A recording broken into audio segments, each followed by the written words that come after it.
Close your eyes and wander through snowy New York, 1899, where a gentle storm hushes the streets. A watchman walks between mansions and tenements, and two sleeping children in two different worlds are quietly wrapped in the same soft silver lullaby. New York, in the last days of 1899, rested under a sky the color of faded velvet, a deep and gentle gray that waited patiently for night to fall. The river was already dim, its surface a long, slow ribbon that caught the last scraps of light and turned them into smudges of silver. Along the harbor, ships lay quiet at their moorings, their masts faint shadows against the gathering dusk, while the city behind them hummed in low, tired tones as workers hurried home and lamps flickered on one by one. It was an ordinary winter evening at first, the kind of evening when the cold pinched cheeks and made breath plume out in little clouds, but there was a softness in the air, a stillness that hinted at something waiting just beyond sight. The wind, usually sharp and restless, had sunk to a quiet murmur, like a voice lowered out of respect for those who were already asleep. On the eastern side of the city, where the streets tangled into a web of alleys and narrow lanes, gas lamps glowed behind fine glass, each one wrapped in a faint halo. The light was not fierce. It was mild and steady, like a watchful eye that refused to close. Snow had not yet begun to fall, but the scent of it, that clean, dry, almost metallic scent, moved softly through the air, mixing with coal smoke and the faint sweetness of roasting chestnuts from a vendor who lingered at his corner a little longer than usual. Above the rooftops, clouds gathered, low and heavy, veiling the first stars. Somewhere far out at sea, the storm was drawing breath. Elias felt it before he saw it.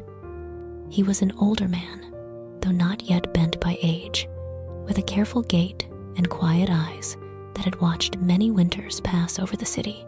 His coat was thick but worn at the cuffs, his gloves mended more than once, and the lantern at his belt gave off a modest light that traced a small circle on the snowless pavement. He served as a night watchman for one of the smaller bridge offices, the kind of post that required patience more than strength, and it suited him. His duty was simple and steady: to walk, to watch, to notice if anything strayed too far from its place in the sleeping city. It was a gentle work, quiet work, and he had grown fond of its slow rhythm. That evening, as he stepped out from his little shelter near the bridge approach, he paused and looked up. The sky, earlier a flat gray, now seemed textured, filled with deepening folds of cloud. The lamps along the bridge cast round pools of light that faded into the gloom, their metal posts glistening faintly with a thin skin of frost. Elias drew a slow breath and felt the air touch the back of his throat with a promise of snow. It would be a strong storm, he sensed, one of those heavy ones that wrapped the city in deep white and muffled its noise until all that remained was the steady hush of falling flakes. Yet for the moment, there was only stillness, only the soft tapping of his boots as he began his rounds. He walked first along the broad avenue that led away from the bridge toward the wealthier quarter. Here, the buildings rose with calm confidence, tall and stately, with carved stone facades and high windows that already glowed with warm light.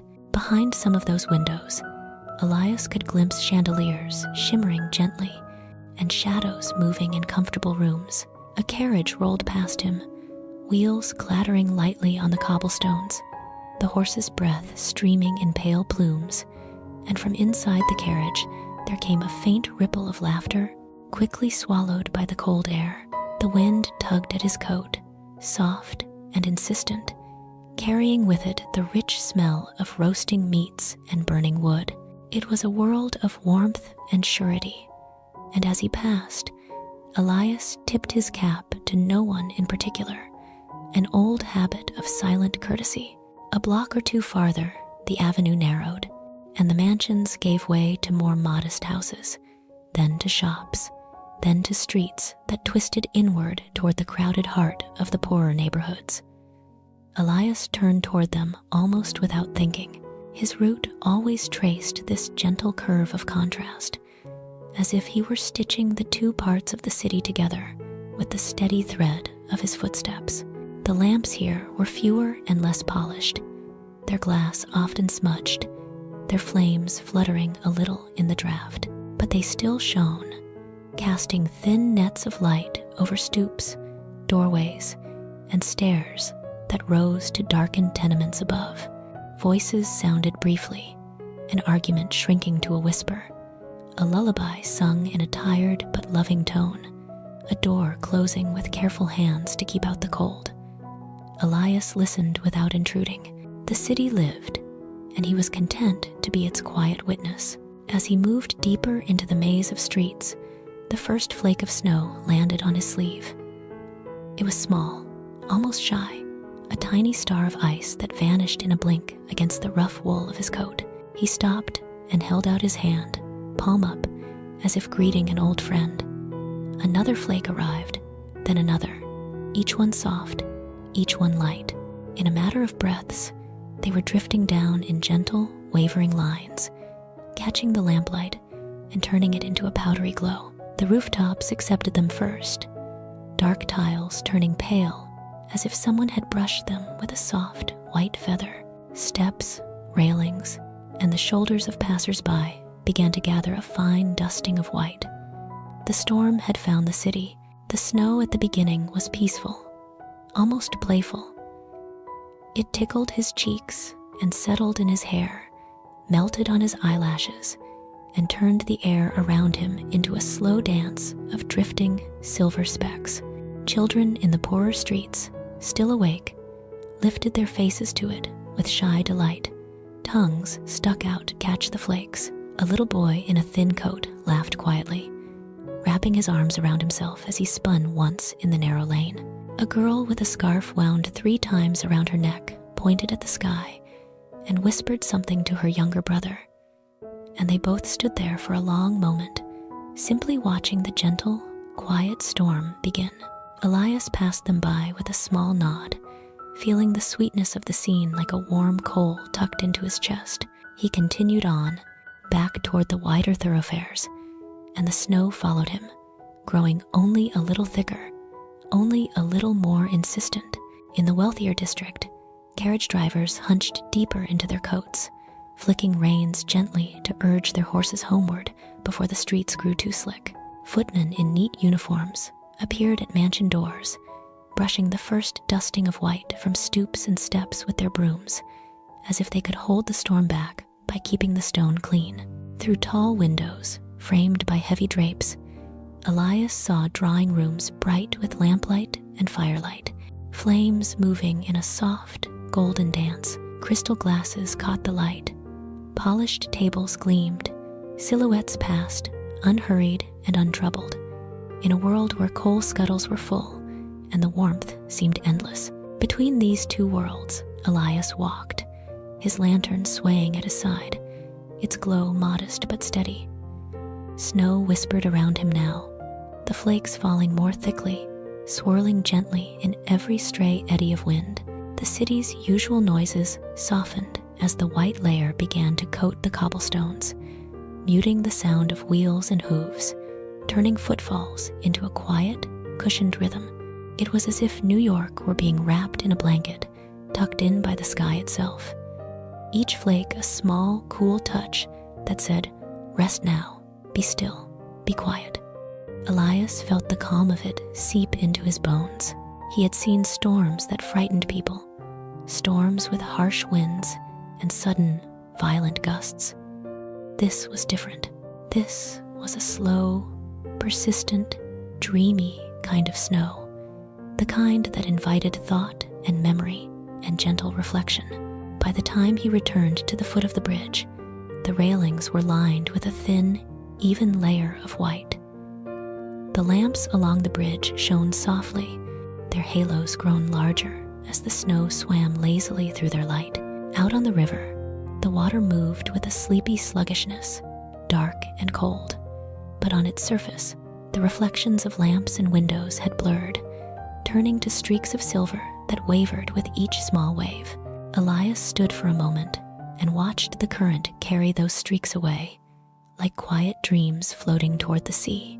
The snow touched the river as well, dissolving the instant it met the water, but still it fell, tireless and peaceful, as if it knew that in time it would find every ledge, every step, every roof. He lingered at the bridge office, warming his hands over a small iron stove that pulsed with a steady glow. The room smelled faintly of coal and old wood, but it was a comforting smell, tied to 100 other winter nights when he had sat in this same chair, listening to the wind and watching the snow drift past the window. Outside, the city continued to ease itself into the storm's embrace. Lamps burned, fires crackled, people drew curtains and closed shutters. In mansions, servants added another shovel of coal to great, hungry fireplaces. In tenements, families crowded closer to smaller stoves, careful and watchful, counting quietly how long their fuel would last. The snow did not change for either. It fell with the same gentle insistence, patient, peaceful, silver in the lamplight, soft in the dark. When Elias finally rose to make another round, the snow was already beginning to soften the edges of the city. Steps looked less steep, corners less sharp, roofs less hard. The world had become blurred and hushed, folded into something simpler and more quiet. He stepped out into it, pulling his coat close, his breath forming small clouds in the frosty air. Above him, the clouds hung low and thick, glowing faintly where the hidden moon pressed its soft light against them. The night was only beginning, and the storm, too, was only beginning. It would grow and deepen and press more firmly upon the city. But for now, it was like a lullaby, sung very softly at the edge of hearing, a promise that the world would grow still and slow and peaceful for a while. So he walked on, through streets that were now dusted in white, past windows bright and windows dim, his lantern marking a quiet path between. The snow settled gently on his shoulders. The wind moved in a low, steady sigh along the alleys and over the rooftops.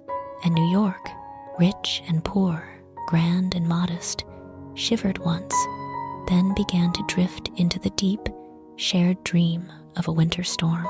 By the time the evening had deepened into full night, the snow had begun to weave itself into a soft, continuous curtain, drifting in slow, measured lines past every window in the city. The lamps along the streets glowed like small moons behind frosted glass, and each pane of glass became a frame, a quiet stage on which the lives inside played out in miniature.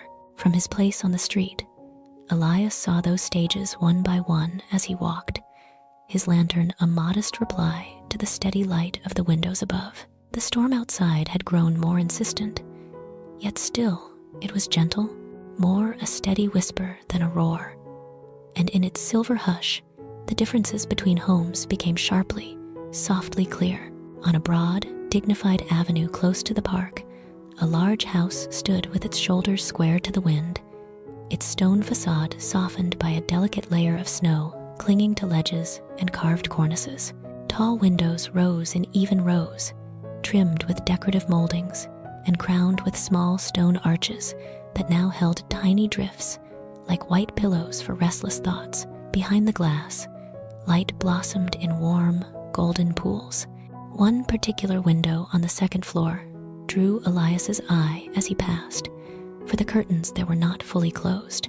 A child's hand had left them slightly parted, and through that narrow gap, the scene inside was visible, as if through the soft lens of a dream. The room was spacious and gently lit, its walls lined with shelves that held books, toys, and carefully arranged treasures. A small fire burned leisurely in a white marble fireplace, its flame a calm, steady glow rather than a fierce blaze. On a carpet patterned with flowers and leaves in muted colors, a boy of perhaps 9 or 10 sat with his legs folded beneath him, wrapped in a thick robe that fell around him like a soft blanket. His hair was still tousled from the day's games, and the lamplight traced a soft outline on his cheek. In his hand, he held a book, but his eyes were not on the page. They were turned, instead, to the window, to the drifting snow beyond the glass. He watched the flakes tumble and swirl with a kind of reverent quiet, as if the night were telling him a story in a language made of white and silver. Every so often, he leaned a little closer, his breath forming a faint cloud on the glass before fading. The room around him was filled with the gentle sounds of comfort, the soft crackle of the fire, the faint clink of china from a tray set nearby with a pot of chocolate and a plate of biscuits, the distant murmur of adult voices from another part of the house. Somewhere in the hall, a clock ticked its slow, measured rhythm, keeping time as if time itself were content to move more softly on such a night. His name was Thomas, though no one spoke it aloud at that moment.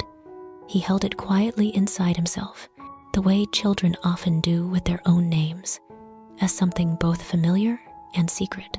As he watched the snow, he imagined the city spread out beneath it like a wide, white field, all the roofs and chimneys tucked in like sleepers under a silver quilt. He had been told that the storm would be a heavy one, that streetcars might stop and deliveries might be delayed. But these words had reached him in a muffled way, translated by adults into phrases that softened any edge. "We will be snug here. There is plenty in the pantry. You are safe and warm." In his world, the snow meant beauty and wonder, and perhaps an extra day without lessons. He pressed his fingers to the glass, feeling the faint chill through the pane, and sighed in a contented, dreamy way. The storm outside seemed vast and gentle, a peaceful spectacle for him to admire. Far from that wide avenue, in a narrower street where the snow fell more roughly between the walls of tall, crowded buildings, another window looked out on the same sky. This one was smaller, set crookedly in the top floor of a tired tenement building whose bricks had absorbed years of smoke and weather. The glass here was not perfectly clear. It bore the faint waviness and tiny bubbles of old panes, and a thin sheen of frost crept in intricate patterns along its edges, like silver ferns unfurling in the cold. The light behind it was dimmer, the glow of a single lamp and the small, sullen fire of a coal stove that struggled to keep up with the night. Inside that room, the air was cool.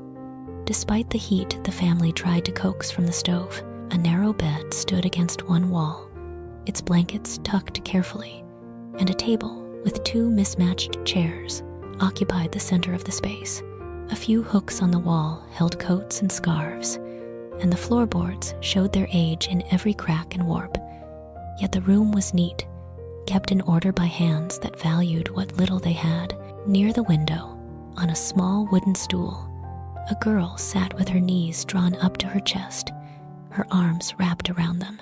She wore a dress that had been mended in several places, and a woolen shawl that had been darned so often it had become a tapestry of careful repairs. Her hair, dark and loosely braided, hung over one shoulder, and her eyes, large and clear, were fixed on the same snow that Thomas watched. Her name was Clara. Unlike Thomas, she did not have a fire that burned without question, nor a pantry whose fullness she took for granted. Near the stove, her mother bent over a small pot, stirring a thin soup whose scent was simple but comforting. Potato, onion, a scrap of something savory saved from better times. On a chair by the table, her younger brother slept, his head tipped to one side, mouth slightly open, his breath rising and falling in a soft, steady rhythm. The coal scuttle beside the stove was not empty, but its contents were low enough that Clara's mother glanced at it often, her gaze measuring and counting in a way she never voiced aloud. The storm, for her, meant a question. Would the coal last through this night and perhaps the next, or would the cold creep more sharply into the room before the skies cleared? Clara did not know the answer, but she sensed the question. Still, as she watched the snow, there was wonder in her gaze, as well as worry. The flakes moved so gently, so silently, filling the darkness with a soft, white shimmer. When the wind shifted, they swirled and danced, a little storm ballet just outside the glass. She leaned her forehead lightly against the pane, feeling the cold seep through to her skin, and drew in a slow, careful breath. The city beyond seemed distant and strange, its shapes blurred by the falling snow, its lamps turned into small, hazy stars. She imagined the streets as long, white paths leading to warm places. She imagined houses where fires burned high and bright, and no one counted the pieces of coal, and no one checked the pot twice to see how much remained. Down in the street below, Elias moved along the narrow, snow-covered pavement, his steps leaving soft prints in the growing white. His lantern cast a gentle circle of light that floated beside him as he walked, and the snowflakes glinted briefly as they passed through its glow. He did not know the names of the children behind the windows he passed, but he felt them there. The presence of small faces lifted to the glass, the hush of eyes watching the same storm from different worlds. At Clara's building, he paused to adjust his lantern, and when he lifted his head, he caught a faint glimpse of her silhouette at the top window, a shadow cut out against the dim light behind her. He could not see her features, but the tilt of her head, the curve of her shoulders, told him enough. She was watching, as children do, with a quiet, patient wonder mingled with something more serious. Elias listened to the wind sidle along the walls and heard, from somewhere inside the building, the low murmur of voices, the scrape of a chair, the small clink of a spoon against a pot. Life pressed close against the cold. He stayed for a moment, his breath clouding in front of him, then turned away and began the slow walk back toward the wider streets. The snow cushioned his steps, making the city seem softer, as if all its hard edges were dissolving under the white. He crossed block after block, the rhythm of his walking as steady as the rhythm of the falling flakes, until the tall houses of the wealthy quarter rose before him again, their roofs already capped in snow. At Thomas's house, he passed beneath the second-floor window, just as the boy leaned closer to the glass, his palm flat against it. From inside, Thomas saw only the faint, moving shadow of a man in a coat, just another shape among many in the snowy street. For a brief instant, boy and watchman occupied the same small corner of the city, separated by glass and distance and circumstance, yet joined by the same storm and the same quiet hour. Elias looked up and glimpsed the warm, bright rectangle of the window, the silhouette of a child against a flood of golden light, and he understood at once, without bitterness, what kind of room lay behind that glass. In both places, the snow fell with the same calm persistence. It whispered against the elegant window of the mansion and traced delicate patterns along the worn frame of the tenement. It softened the sounds of carriages and footsteps on the avenue, just as it hushed the faint, late-night voices in the crowded building far away. Above all roofs, above all chimneys, the clouds stretched, thick and low, turning the moon into a pale, diffused glow that made the whole city shimmer faintly. Two children watched from two windows, each wrapped in their own layer of warmth, one of quilts and certainty, the other of shawls and hope.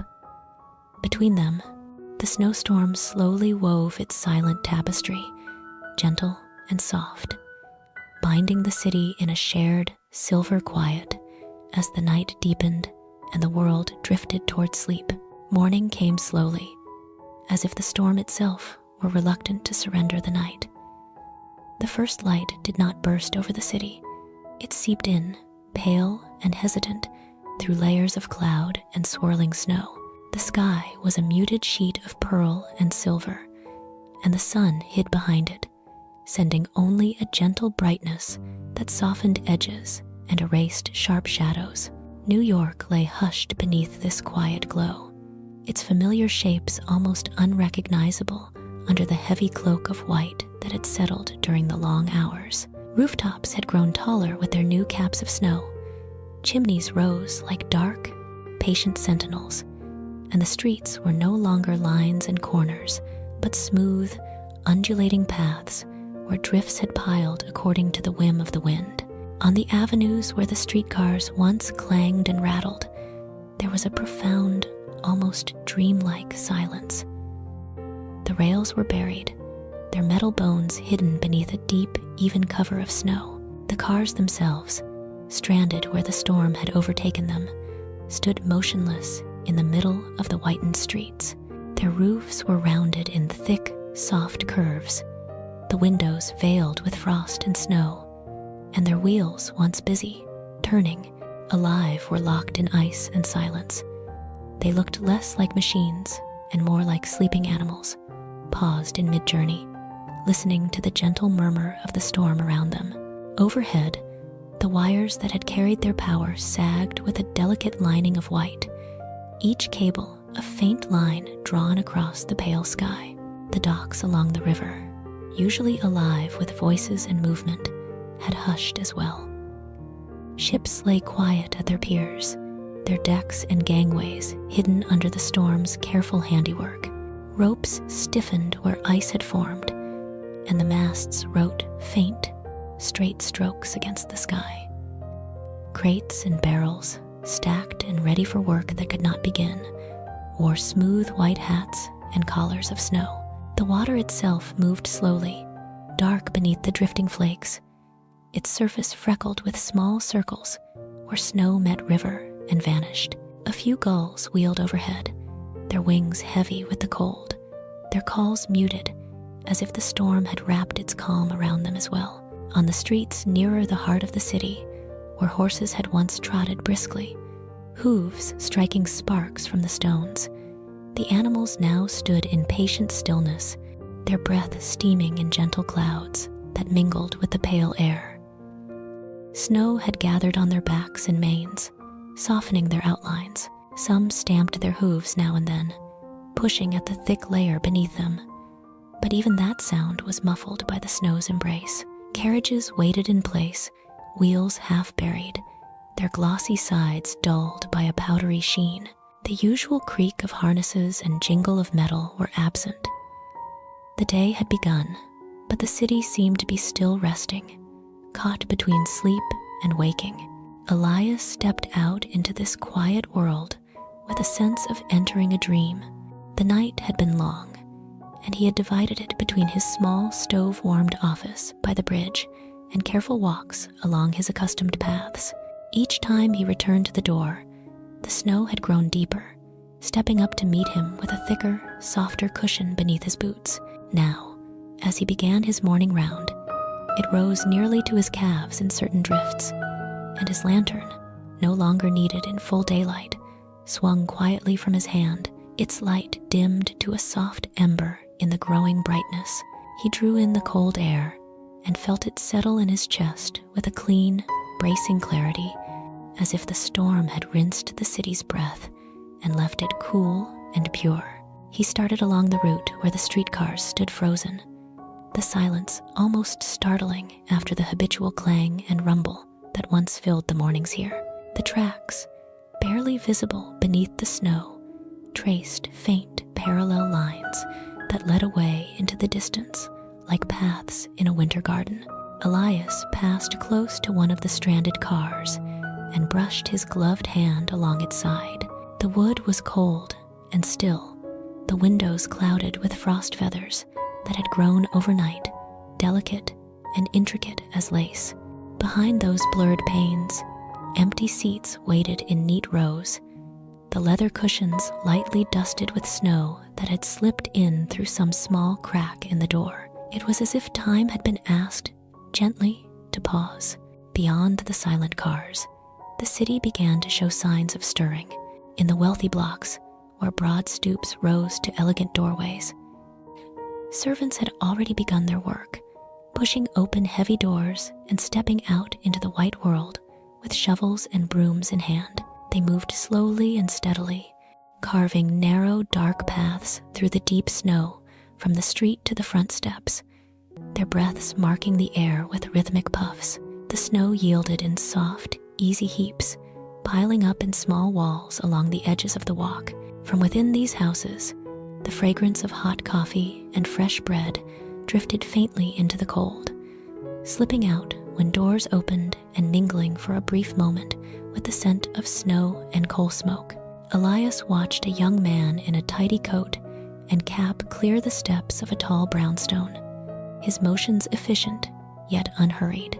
Behind the glass of the front door, light glowed warmly, and a shape passed a woman carrying a tray, perhaps, or a child being led to the window to see how high the snow had grown overnight.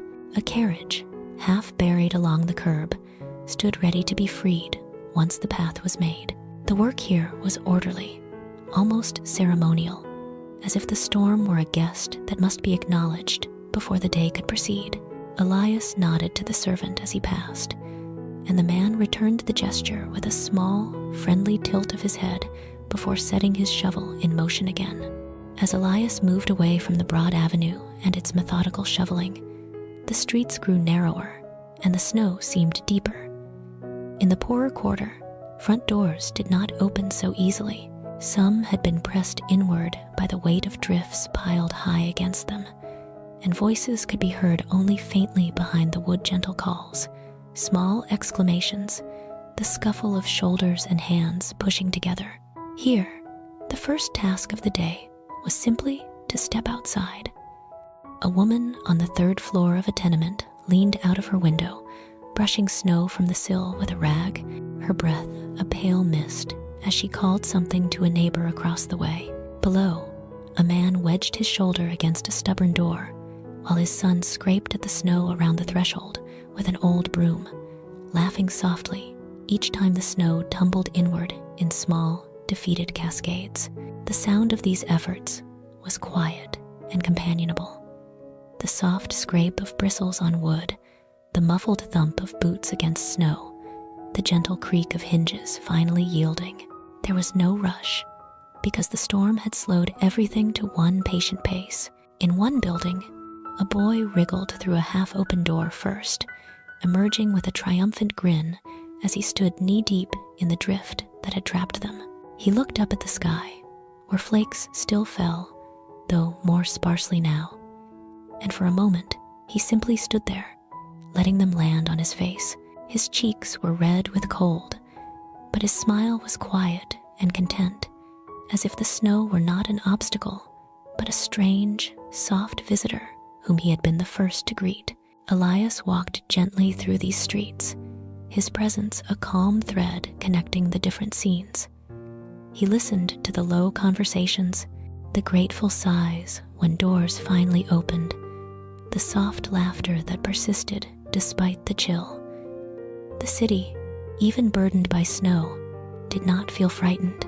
It felt slowed, wrapped in a shared challenge that was met with shovels, brooms, and the steady, determined warmth of many hearts. In some windows, candles still burned from the night. In others, kettles steamed on small stoves, sending up ribbons of fragrant vapor that fogged the glass. Clara, in her top-floor room, watched some of this from her window, her breath making crescent-shaped mist against the pane. She saw neighbors bending together over snowed-in steps and felt a small, quiet comfort in the sight of their joined efforts. Further away, Thomas stood at his own window, now bright with clear daylight, and looked down upon the elegant avenue, transformed. He saw the resting streetcars, fascinating in their stillness, like great toy carriages forgotten in the middle of a game. He watched the servants shovel and sweep, their figures moving in steady, practiced patterns cut into the white. The snow to him remained a beautiful spectacle, but this morning it was tinged with a growing curiosity. He wondered what the rest of the city looked like under such a blanket, whether every streetcar everywhere had fallen silent, whether every door in every narrow lane had been pressed inward by the storm's gentle weight. The thought of that wide, white stillness gave him a sensation that was both peaceful and somehow large, as if the snow had knit together a city he barely knew. All over New York, the sound of bells was absent. No streetcar bells rang. No constant metallic chatter cut the air. In their place was the soft, persistent sigh of the wind moving between buildings, rising and falling like slow breathing. From time to time, the snow slid in small, quiet sheets from ledges and awnings, landing below with a muted hush. The crunch of Elias's boots and the footsteps of those few who ventured out became the music of the morning, delicate and subdued. The storm had pressed the city into a gentler rhythm, one that made every sound more noticeable, every movement more deliberate. Elias paused at the corner where the silent streetcars lined the tracks, their usual energy stilled, and let his gaze travel along the length of the street.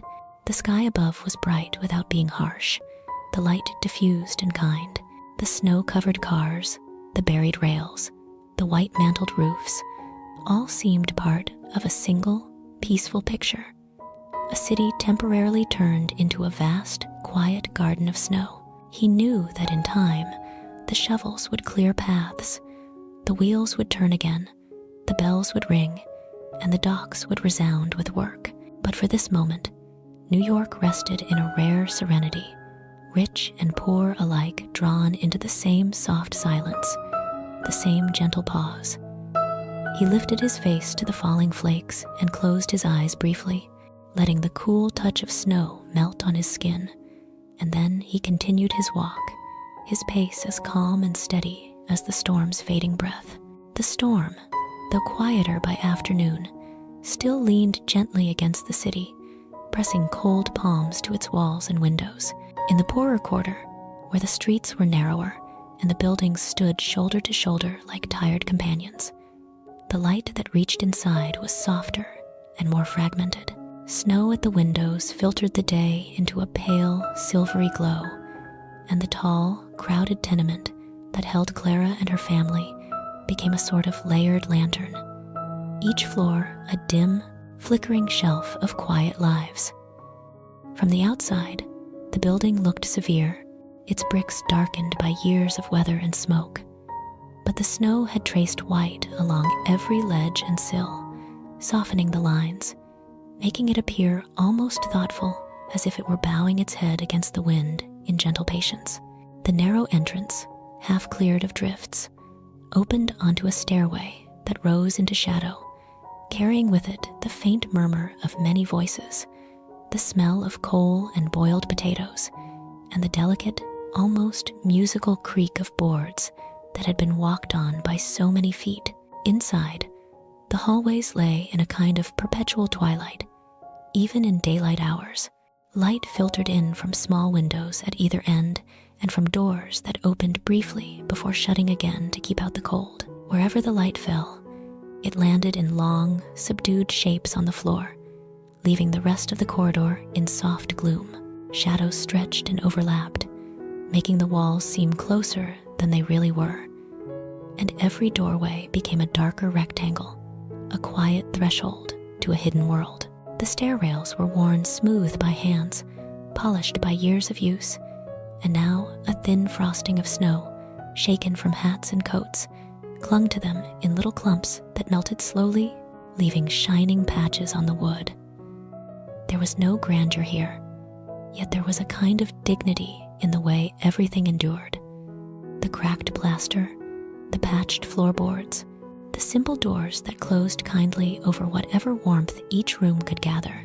On the top floor, where the roof sloped low and the wind sometimes sighed directly against the walls, Clara's family had made their home in a small room with slanting ceiling and a single window that faced the narrow street.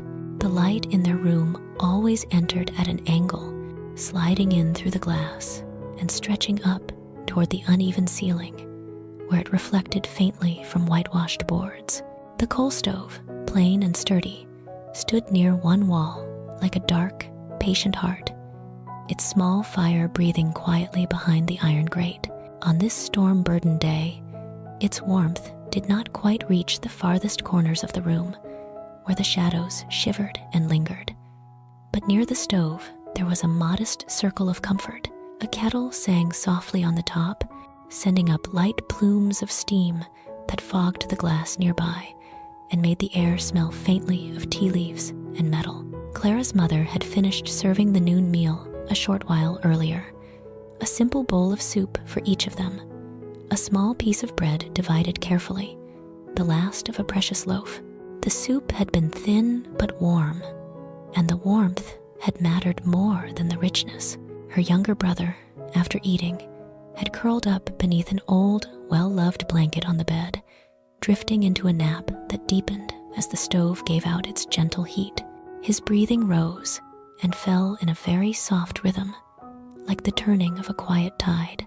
Clara sat near the stove, mending a pair of woolen gloves whose fingertips had worn away, her needle glinting briefly each time it caught the dim light. Her mother moved between table and stove, tidying with unhurried hands, smoothing the cloth, placing the bowls in their place, wiping stray drops of soup with a small, folded rag. Every gesture was slow and careful, as if the calm in the room were a fragile thing that might be disturbed by hasty movements. Yet, beneath this calm, another rhythm moved, the rhythm of counting and measuring and quietly worrying. On a chair near the stove, the coal scuttle sat like a small, black guardian. Its curved body, dulled by use, held the dark pieces that meant the difference between comfortable warmth and creeping cold. Clara's mother glanced at it more often than she looked at the window, her eyes counting the pieces without speaking, imagining how many hours of steady fire they represented, how many evenings of soft heat, how many mornings of frost kept at bay. Snow outside meant that coal might come late, or cost more, or not come at all. She did not say these things aloud, but they hovered gently in the room, like faint shadows among the others. From the corridor outside came the muted sounds of the building's other lives. A baby cried briefly and was soothed. A pot lid rattled on a stove. Someone laughed softly at a remark made just out of hearing. Feet moved up and down the stairs, not in a frantic rush, but in the slow, measured way that the storm had imposed on everyone. The door of the room across from Clara's opened and shut, and a hushed conversation passed out into the hall like a wisp of steam. Mrs. Kovacs, the older woman who lived there alone, had not been seen much since the snow began. Her presence, once a familiar part of the building's pattern, had become only a closed door and an absent voice, and this absence had begun to tug gently at the edges of Clara's mother's thoughts. It was not long before a firm, courteous knock sounded at the main door downstairs, and the building answered with a faint shudder of echo. The landlord's wife, who lived on the first floor, opened it to find Elias standing there, his hat brushed free of snow, his coat carrying the clean scent of the cold air outside. The city authorities had asked him, on his way, to look in on certain addresses, places where older residents lived alone and might need a steady hand to check on them. It was not an official duty, not in any stern way, but more a quiet request that suited the gentle nature of his rounds. He stepped inside, feeling the warmer, heavier air close around him, and set his lantern down beside the stair, its light now only a token in a building that knew its own ways of keeping the dark at bay. He climbed slowly, boots tapping softly on the steps. As he ascended, the world outside the silent streetcars, the wide, white avenues slipped away, replaced by this interior landscape of shadows and low ceilings, of doors and muffled voices. The narrow windows at the ends of the hallways showed only small slices of the sky, pale and blurred by snow, and in the corridors, the dim light lay in long, tranquil striping on the floor. Each floor smelled slightly different. On one, the sweet trace of baking bread. On another, the sharp but comforting scent of cabbage and onions simmering together. On the next, the faint ghost of soap from freshly washed clothes hung to dry on lines by the stove. Elias breathed these scents in and felt the tenderness of ordinary life pressed close against hardship. On the uppermost floor, where the light was thinnest and the air a little cooler, he found Clara's mother already at her door. Drawn by the sound of his careful steps, she knew him by sight, had seen him pass on other nights, and there was relief in her eyes when she realized he was heading toward Mrs. Kovacs's room. "She has not come out today," she said in a low tone, not to alarm the children within her own room, "and she is not so strong as she once was." Her words were gentle, without panic, but they carried real concern, and Elias inclined his head in quiet understanding. At his side, the shadows from both doorways overlapped, turning the hall into a soft pool of gray, from which the light of the stove behind her seemed to reach like a careful hand. He knocked lightly on Mrs. Kovacs's door and waited, the silence behind it deep and still. Then, after a moment, there came the sound of shuffling footsteps and the faint rattle of a latch. The door opened a crack, and a pair of bright-lined eyes peered out from a face that looked pale but alert. Elias relaxed, the gentle tension of worry leaving his shoulders.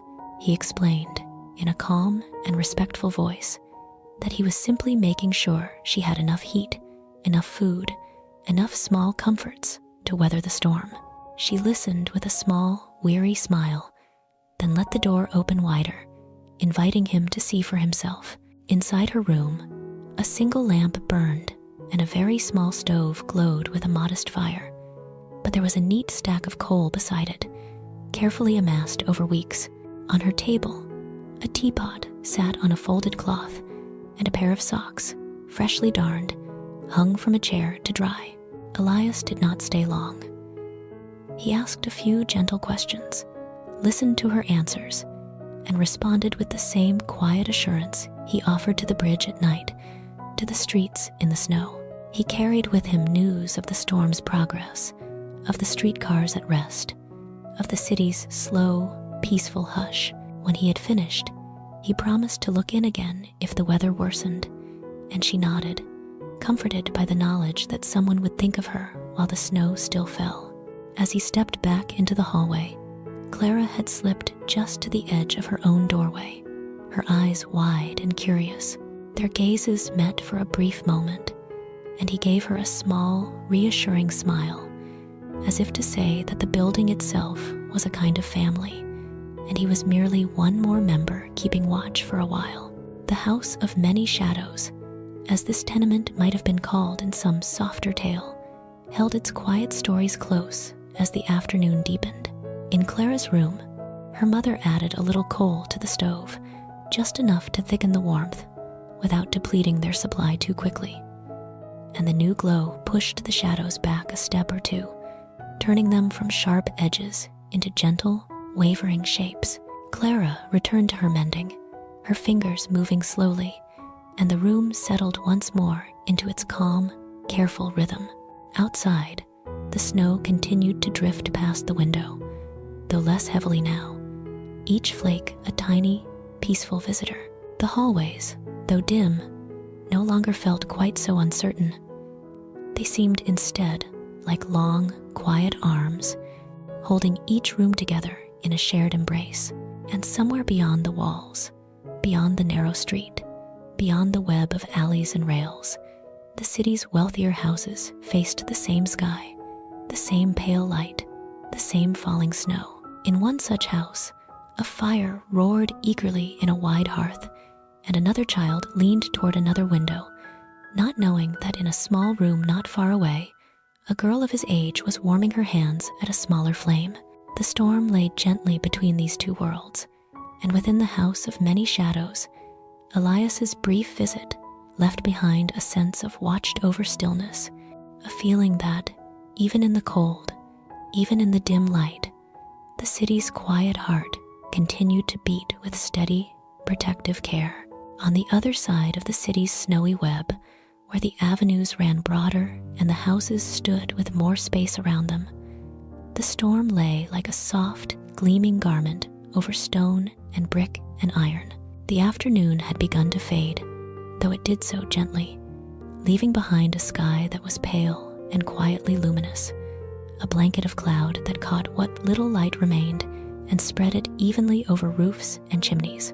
Along these streets, tall brownstones and mansions rose in dignified lines, their steps cleared by careful hands, their railings brushed free of snow, their windows already bright with lamplight that shone out into the whitening air. It was as if a necklace of warm, golden eyes had opened across the district, each one watching the storm with serene, untroubled calm. In one such house, larger than its neighbors, and backed by a small, walled garden, now hidden under deep, untouched drifts, preparations for the long evening were carried out with the smoothness of well-practiced ritual. The facade was adorned with carved stonework and tall, slender windows framed by heavy curtains within. The front steps, already cleared twice that day, led up to a polished door with a shining brass knocker shaped like a lion's head, its features softened by the delicate dusting of snow that had refused to entirely leave it. Behind that door, warmth moved in quiet currents. Coal fires glowed steadily in several fireplaces, each one tended by hands that never had to wonder if there would be enough fuel for tomorrow. The entrance hall, with its high ceiling and dark, gleaming wood, was bathed in a soft, steady light that poured down from lamps set into the walls and a glass fixture above. The air was scented faintly with beeswax and the memory of afternoon tea, a trace of orange peel, and the distant, rich fragrance of roasting meat drifting from the kitchen. A thick carpet muffled footsteps as members of the household moved about their tasks, creating a sense that the house itself was breathing quietly, in and out, at a calm and unhurried pace. At the far end of the hall, a wide staircase rose in an elegant curve, its banisters smooth as satin beneath a hand, leading up to rooms where curtains had been drawn just enough to keep out the worst of the cold while still allowing the family to watch the snow. In the drawing room, the largest and brightest of these chambers, a fire burned with lazy confidence in a marble fireplace. The flames were deep and strong, their heart a glowing bed of coals that sent out waves of gentle heat. Above the mantel, a large mirror caught the firelight and scattered it back into the room, doubling the glow, making the walls and ceiling flicker in a slow, soothing dance. Chairs upholstered in soft fabrics, a long sofa with cushions plumped and straightened, small tables bearing books and porcelain vases. All these lay within the climate of that fire, warmed and calmed by its steady presence. The tall windows, framed in heavy drapes of deep, restful color, showed the outside world as a series of softened shapes, snow drifting in measured lines, tree branches wearing white sleeves, the faint shimmer of a gas lamp across the street. Thomas sat at one of these windows, in a cushioned armchair drawn close enough for him to see the street while still feeling the fire at his back. He had eaten his midday meal without worry, the table laden with more than enough food, and now a tray rested on a stand beside him, bearing the remains of a cup of hot chocolate and a small plate of untouched biscuits. His book lay open on his lap, but once again, his eyes were drawn outward, drawn to the familiar yet newly transformed scene. The avenue he knew by heart, with its shops at the far end and the park gates in the distance, had been remade into a pale, gentle version of itself. The streetcars were absent from this part of the city now, their tracks buried. Only the quiet curve of the rails, half visible under the snow, hinted at their usual path. A few bundled figures crossed the whitened roadway, their steps careful, their silhouettes softened by the falling flakes. The boy watched in silence, his thoughts weaving slowly in the same calm rhythm as the storm. The longer he looked, the more he felt that the snow changed not only the shape of things, but their meaning as well. Trees that had seemed ordinary yesterday now appeared like delicate sculptures, every branch outlined in a soft, white line. The low stone wall around the garden had grown a narrow crest, smooth as icing, that turned it into something both familiar and dreamlike. He imagined that if he could step outside and walk into the snow, he would be walking into a new sort of city, one that had the same streets and houses, but moved in a slower, more peaceful time. Behind him, the door opened and closed with the gentlest of sounds, and the measured footsteps of his mother crossed the carpet. She spoke quietly to him, asking if he was warm enough, if he wished another blanket, another drink, another lamp lit by his chair. Thomas turned and smiled, shaking his head. He felt warm, and the soft light was enough. She smoothed his hair with a calm hand and looked out the window with him for a moment, her gaze resting on the snow-coated street with a composed, distant curiosity. When she spoke of the storm, her words were reassuring. The coal bins were full, the pantry well-stocked, the servants experienced in managing such weather. He listened and felt a glow of safety, but he also felt something else, a small, quiet question forming behind his contentment. Her words wrapped their own house in certainty, but the snow outside reminded him that the city was much larger than this one space of warmth and security. Downstairs, in the regions of the house where the warmth was more hard-earned and the air was thick with the sense of work, the staff moved with the same practiced grace that gave the household its smooth surface. In the kitchen, ovens glowed and pots simmered. The cook, with sleeves rolled to her elbows, stirred a fragrant stew whose steam fogged the windows that looked out onto the garden. A younger maid polished a stack of plates until they shone softly in the lamplight, while another carried coal scuttles from the cellar, their weight nothing new to her arms. Near the back entrance, a narrow hallway led to a door that opened onto the service yard, now deep in snow. It was at this door, as the afternoon slid toward evening, that a knock sounded firm enough to be heard, not so sharp as to alarm. One of the footmen answered, drawing the door inward to reveal a slice of the storm. Snow crowded close to the threshold, and the air that slipped in was sharp and clean. Elias stood there, his cap in his hands, his coat dusted with flakes that clung like small stars to the dark fabric. He greeted the young man politely and explained in his mild way that he carried a message from the city officials. Certain streets were blocked, streetcar lines suspended, and households were advised to take care, especially at night. Though the mansion needed no reminder, the city's notices were delivered widely, and Elias, in the course of his watch, was a natural bearer of such calm warnings. The footman listened with respectful attention, then ushered him in just far enough to stand out of the wind while the butler was called. As they waited, the sounds and scents of the house flowed around them. From the kitchen came a soft rush of heat and the aroma of baking bread, mingling with the familiar tang of coal smoke from the basement stoves. Footsteps passed in the corridor behind them, light and quick. At the top of a short flight of service stairs, unseen from the door, Thomas had wandered, restless, and paused on the landing. He was not meant to linger in that part of the house, but curiosity and a child's sense of invisible borders had led him there. He heard the murmur of voices and, like a moth drawn to light, stepped closer on silent feet, peering down through the railings. He saw Elias first as a shape, an older man in a plain coat, holding his cap politely, with snow still melting on his shoulders.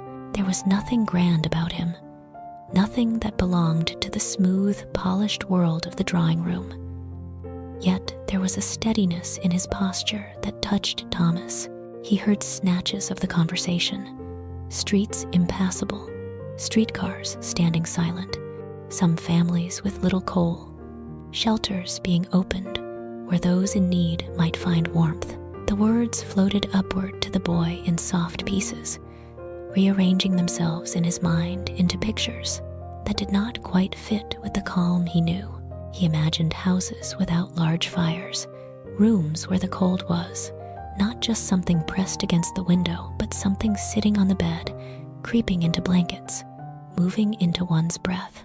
The butler arrived, his expression composed, and took the folded paper Elias offered. its ink a quiet formality in the dim light. There was an exchange of thanks, a mention that the household was well supplied, a polite inquiry as to whether the city had provisions in place for those less fortunate. Elias answered with a small nod and a few measured words. There were efforts being made, churches opening their doors, neighbors helping neighbors, but the storm was heavy and the burden would not fall evenly. His tone held no criticism, only a clear, gentle truth. The butler, a man accustomed to weighing responsibilities, inclined his head in understanding and agreed to pass the notice and the news along to the master of the house.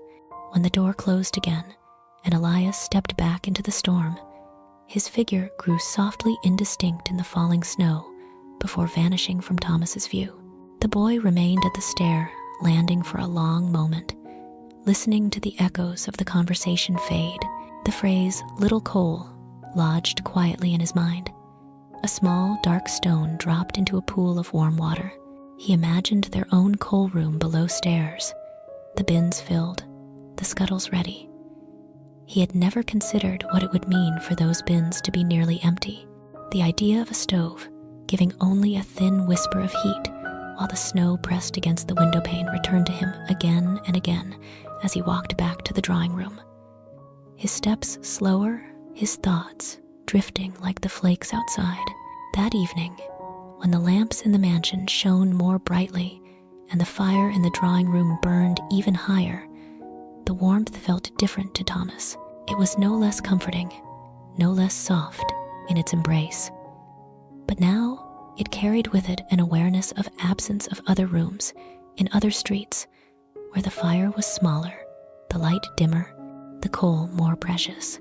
As he sat once more by the tall window, watching the snow continue its peaceful descent over the quiet avenue, he felt the gentle, deepening storm as something shared and yet strangely divided.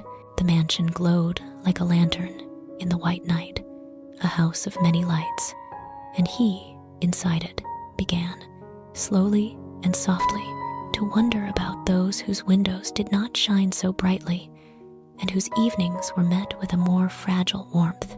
Evenings settled over the city once more, not with a sudden fall of darkness, but with a slow deepening of blue, a gentle shading of the sky from pearl to dusk. The storm had not entirely spent itself. Snow still drifted from the clouds in soft, unhurried flurries, but the fiercest weight of it had passed.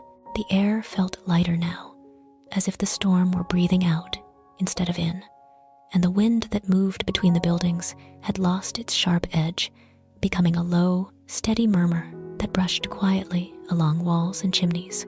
Lamps flared into life across New York, one by one, their yellow flames gleaming behind glass, until the city seemed scattered with small points of warmth, like earthly stars kindled beneath a sky still veiled.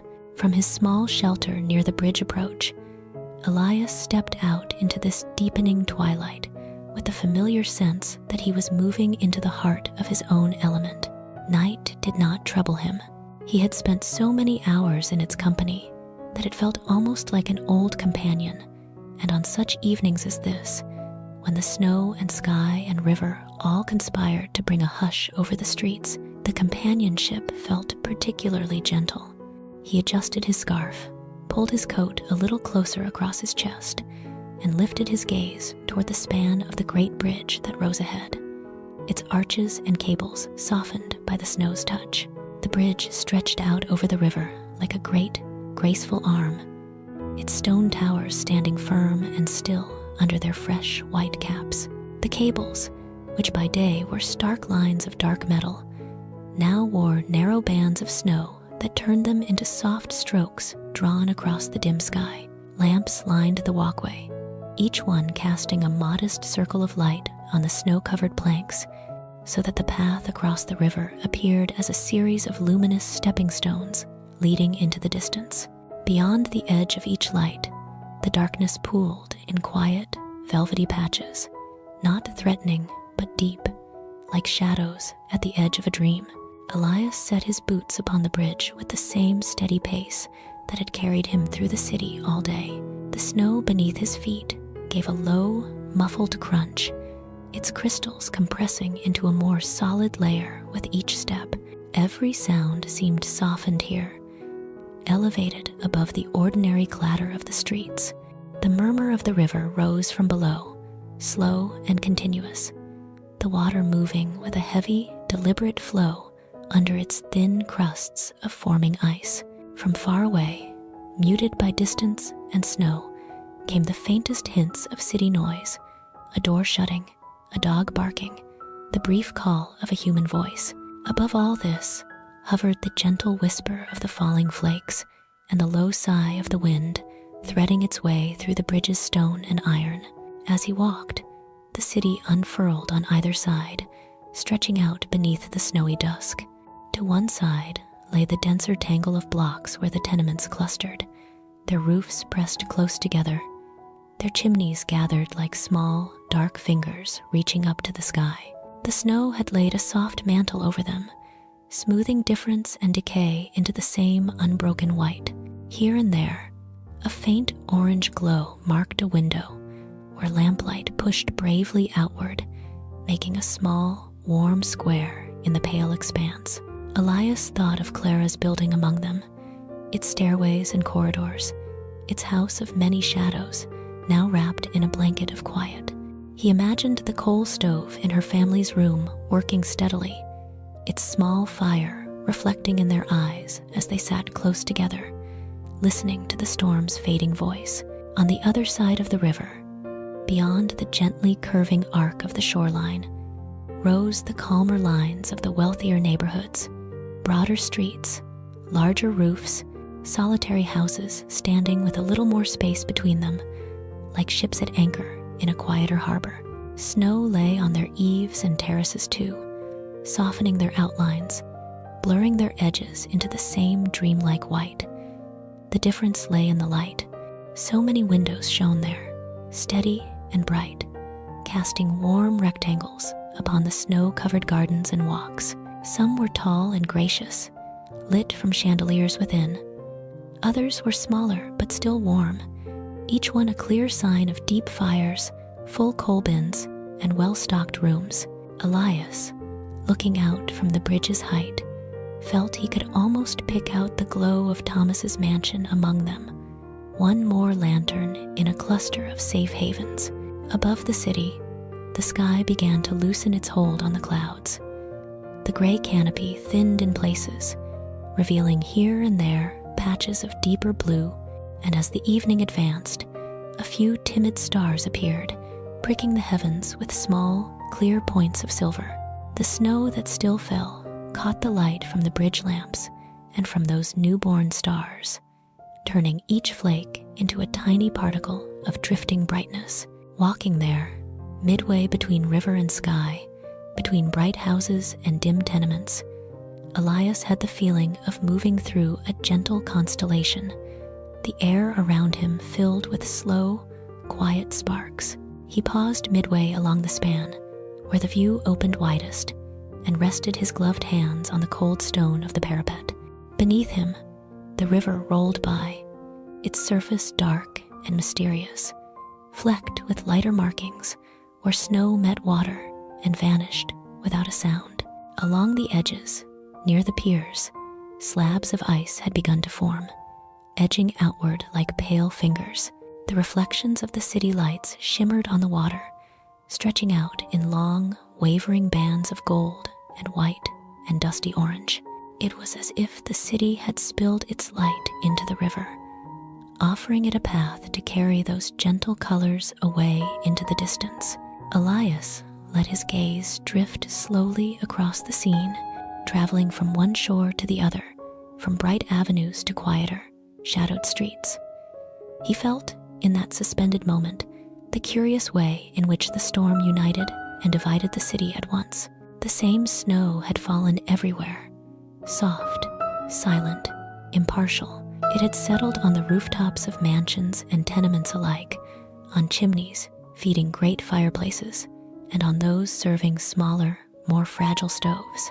The same wind had sighed through all the streets, rich and poor. The same river flowed past them all, carrying the same reflections. Yet within those houses and rooms, the experience of this night was different. Different in degree, different in comfort, different in the ease with which one could say, "We are safe." These were not bitter thoughts in Elias's mind. They were quiet, steady acknowledgments, like notes on a page.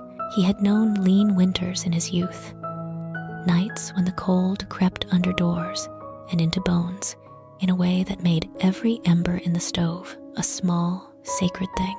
Later, he had known rooms with more certainty, days with steady work, and nights with a little more peace.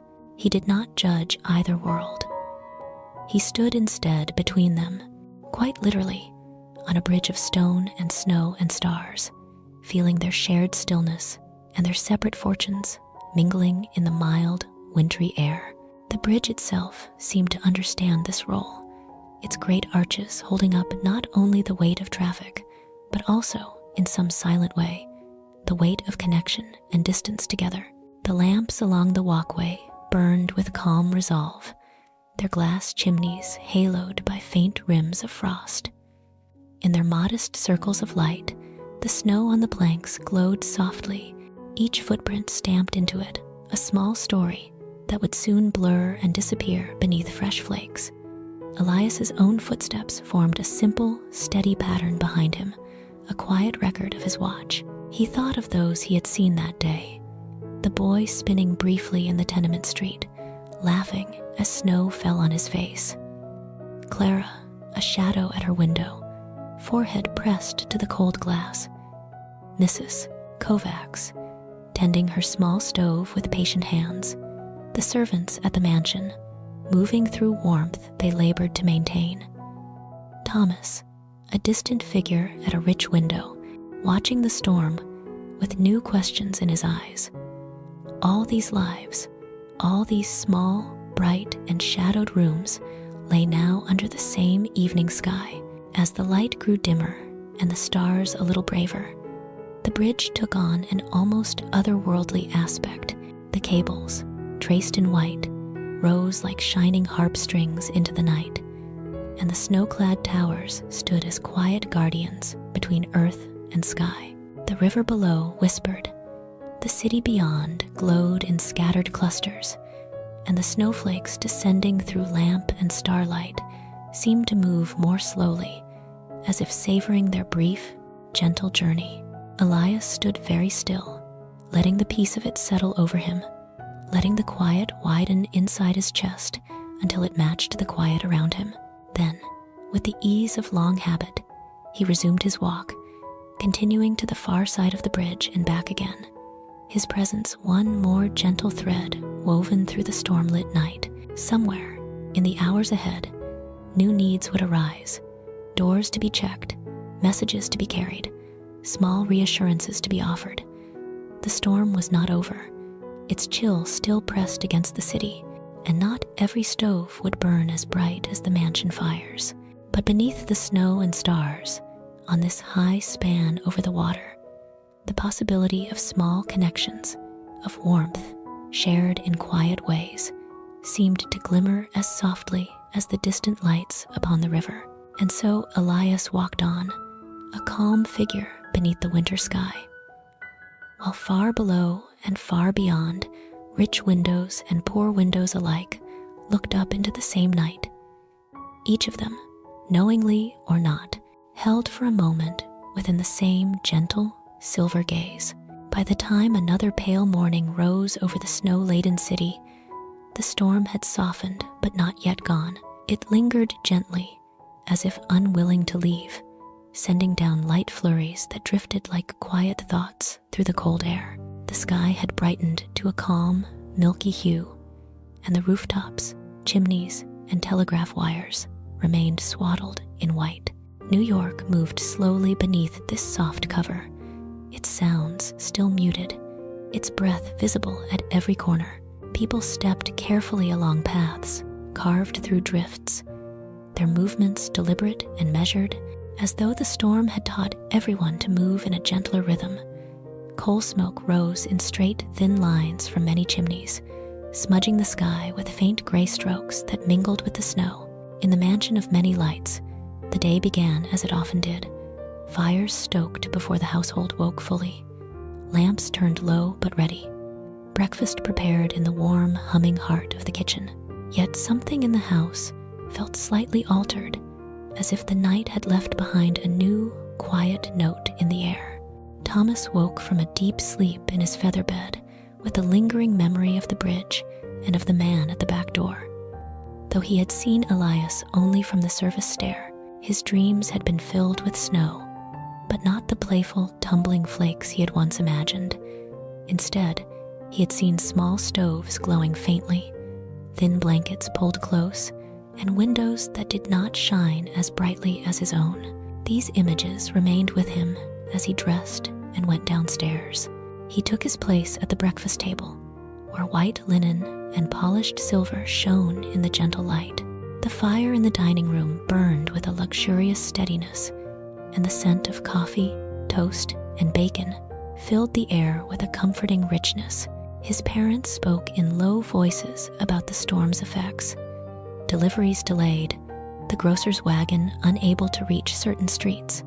The reports in the morning paper of streetcars halted and docks slowed. The words passed between them with interest, but not with anxiety. Their world felt buffered, surrounded by layers of provision and planning. Thomas listened, stirring his hot drink without tasting it at first, and then laid down his spoon with a small, hesitant clink. "Are there many people who cannot keep warm?" he asked after a moment, his voice gentler than usual, as if he feared to disturb the quiet. His mother looked at him with mild surprise, and his father set down the paper, folding it neatly over. The boy continued, cheeks faintly flushed. "The man who came yesterday, the one with the message he said some had little coal, and the paper." He glanced at the folded sheets. "It speaks of shelters, churches keeping their doors open." The thought of shelters had stirred something tender inside him, a picture of wide halls filled with people wrapped in their own breath for warmth, their eyes turned toward small fires. His father regarded him for a moment, then nodded slowly. "Yes," he said, "there were always those whom winter struck more sharply. The city did what it could. Charities and congregations had long prepared for such storms. This time, perhaps, the efforts would need to be greater, but such things were being organized." He spoke with the calm assurance of someone who had seen winters before and had faith in the city's patterns. Thomas listened and felt both comforted and unsettled. There was a strange distance between knowing that help existed and knowing what it meant to be the one who needed it. He thought of their own coal cellar, of the dry logs stacked neatly by one of the fireplaces, of the extra blankets folded in the linen cupboard. "Could we send something?" he asked at last, the words leaving him almost of their own accord. "Blankets, perhaps, or coal, or food." His mother's brows lifted again in quiet astonishment at this unusual insistence, but then her expression softened. There was nothing unreasonable in what he suggested. She had donated to drives and collections before, though always at a more comfortable remove. His father, caught between amusement, pride, and practicality, cleared his throat and replied that it could be arranged. A few blankets, some preserved food from the pantry, perhaps a small contribution to the church nearby that was serving as a shelter. It would be simple enough to send a parcel by one of the servants. Thomas felt a gentle warmth that did not come from the fire spread through his chest. He asked, very softly, if he might see what was being sent and even help choose. His parents, sensing that this mattered to him in some quiet way, agreed. After breakfast, he followed the housekeeper to the linen cupboard where folded quilts and shawls lay in orderly stacks. Together, they selected items that would not be missed, yet were still thick and clean and kind to the touch. A wool blanket with a faint floral pattern, a plain but heavy quilt, 2 shawls, and some scarves. In the kitchen, the cook added a package of bread, some dried beans, and a tin of tea. The housekeeper wrapped these in brown paper and twine, her hands moving quickly, yet gently. To Thomas, the parcel seemed to hold not just cloth and food, but a small, glowing intention, as though warmth itself had been tucked into the folds. By midday, the bundle was ready. The snow outside had settled into a light, continuous fall, the air filled with small, drifting specks that softened every shape. The footman who had spoken with Elias the previous day volunteered to carry the donations to the nearby church, where he knew families had begun to gather. Before he left through the back door, Thomas approached him with a shy question. "Will they know that this is from us?" The young man smiled and replied that the things would simply be received as help, as warmth shared. Names mattered less than need. The boy thought about this and nodded. It felt right that the blankets should belong to whoever needed to curl up in them, not to the house from which they had come. Across town, in the narrower streets and within the house of many shadows, the day had taken on a different hue. The coal scuttle in Clara's room had been drawn upon again, this time with even more caution. Her mother's hands hovered over the stove, weighing each piece of coal before letting it fall, listening to the way the fire responded. The warmth in the room remained, but it was thinner, as if the heat itself had grown shy. Clara and her brother had layered their clothing, wrapping scarves around their necks even indoors, and moved their stools closer to the stove, where the air still held a soft glow. Outside, the cold pressed gently at the window panes, reminding them of its steady presence. Word traveled through the building, as it often did, not with urgency, but with quiet purpose. Someone on the second floor had spoken with a city worker who passed by, a man who knew Elias and had been told which streets and buildings might shelter those in need. There was a church a few blocks away, he had said, where the doors were open and the fires were set high for anyone whose rooms had grown too cold or whose coal had grown too low. Some families hesitated, not wanting to leave their rooms, their few possessions, their familiar corners. Others, older, weaker, or with small children, began to talk of going there for the night, just to be sure the cold did not deepen too much. Clara's mother listened to these murmured reports at her doorway, her fingers folded around the edge of her apron.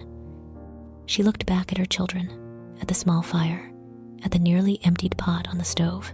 She could not yet say the coal was gone, but she knew how quickly a small supply could vanish when the cold refused to lift. The thought of a warmer place, even for a single night, tempted her. She imagined high ceilings, rows of cots or mattresses, perhaps a large stove or two, people gathered together with blankets and steam rising from big pots of soup. It would not be home, but it might be safe. When the city worker himself climbed the stairs to repeat the invitation, his boots leaving damp marks on the boards, she listened carefully and then, after a long, quiet breath, agreed. They prepared to leave as the light outside began to soften toward afternoon. Clara wrapped her brother in their best coat, buttoning it up to his chin, and tied his scarf with hands that trembled only slightly. She pulled on her own shawl, its many repairs now a map of their careful endurance, and tucked her hair more firmly beneath her cap. Her mother banked the fire in the stove so that it would not die completely, but would wait, a quiet glow, until they returned. The room, once they stepped away from the stove, felt noticeably cooler, and Clara's cheeks tingled as if the air itself were urging them to find a warmer place for the night. The streets outside had become corridors of snow, the paths trodden by many feet forming soft, uneven channels between high white banks. The wind was gentle but brisk, carrying flakes that brushed their faces like cool fingertips as they walked, guided by the city worker and joined by neighbors from other floors. Clara saw how the snow had changed even familiar corners into peaceful, unfamiliar shapes. The lampposts looked taller with their white crowns. The small trees along the street appeared as delicate sculptures of twigs and frost. She held her brother's hand tightly, feeling the warmth of his small fingers through his mittens, and listened to the quiet crunch of many footsteps moving together in the same direction.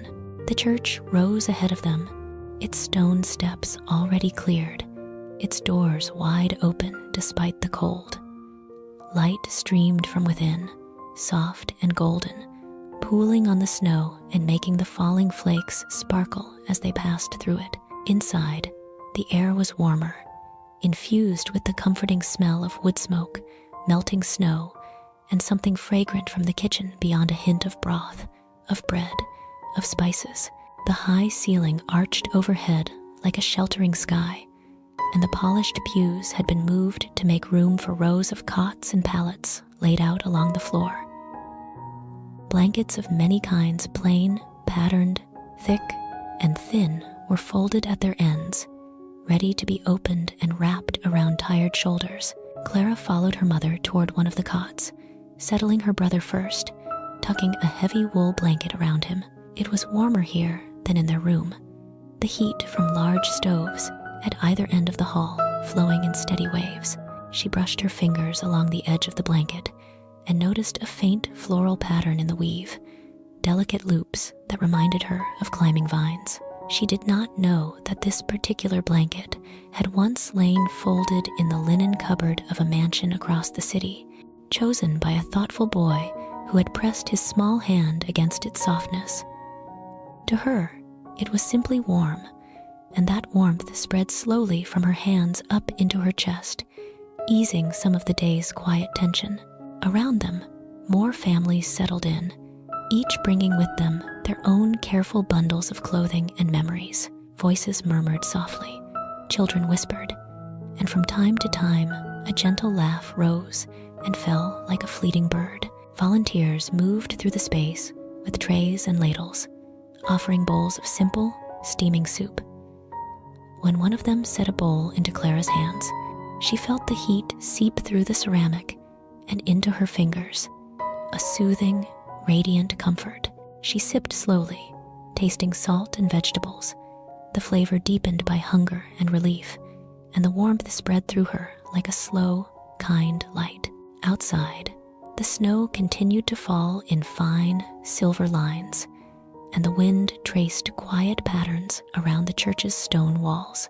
Inside, people drew their blankets higher, leaned close to one another, and let their breathing fall into the shared, peaceful rhythm of those who, for a little while, know that they are safe. The shelter was not grand, but it was gentle, a place where the storm's harshness was held at a distance by stoves, soup, and softly spoken words. Somewhere in the city, Elias walked his rounds, content in the knowledge that some who might have shivered now rested in a warmer light. And in a mansion not far away, a boy went to sleep, thinking of blankets and cots and distant windows, not knowing that, in a quiet hall filled with the soft rustle of settling bodies, his small wish for sharing warmth had already unfolded into a peaceful, silver-lined reality. The night that followed settled over New York with a depth and stillness unlike any that had come before in that long winter. The storm, which had seemed to weaken and soften, gathered itself again with a slow, deliberate patience, as though it had been waiting for the world to grow quiet enough to hear its gentlest voice. Clouds drew close over the city, thick and low, turning the sky into a soft, glowing ceiling of gray. Snow began to fall anew, more steadily now, in countless tiny flakes that drifted down and down, filling every space where air and darkness met. The wind grew stronger, yet it did not howl with cruelty. It moved instead in long, sweeping sighs that curved through streets and around walls, a deep, steady breath that folded the city into a white cocoon. Roofs that had already borne a generous layer of snow now grew rounder and higher, their edges smoothed into gentle slopes. Chimneys rose from them like dark, patient candles, each one with its own small flame within. The streets, which had been carved into paths by shovels and feet, blurred once more, their boundaries softened as new snow filled the old footprints and covered the old shovel marks.